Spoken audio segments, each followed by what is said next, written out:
আপা দেখেন দেখেন দুইটা ছেলে মেয়ে কিভাবে পার্কে প্রেম করে বেড়াচ্ছে। ওই যে দেখেন।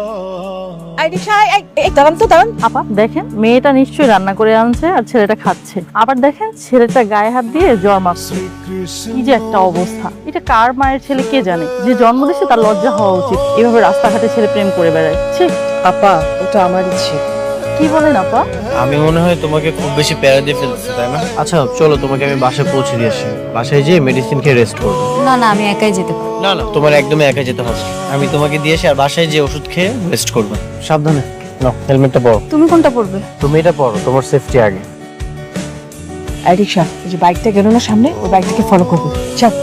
আপনার ছেলেকে দেখে মনে হচ্ছে সব প্রেম যেন আপনার ছেলের মনে। দাঁড়াও দাঁড়াও দাঁড়াও, আমি রান্না। আচ্ছা আসি। বাবা কই গিয়েছিলি? ফ্রেন্ডের সাথে বাইরে আড্ডা দিচ্ছিলাম। বাবা শরীরটা ভালো লাগছে না, জ্বর জ্বর লাগতেছে, দেখতো বাবা। জ্বর? একটা প্যারাসিটামল খেয়ে নাও। বাসায় প্যারাসিটামল নেই? গার্লফ্রেন্ডের বেলায় কি সুন্দর কপালে হাত দিয়ে চেকিং জ্বর আসছে কিনা, আর মার বেলা শুধু প্যারাসিটামল। মা, আমি কাকে কখন চেক করলাম?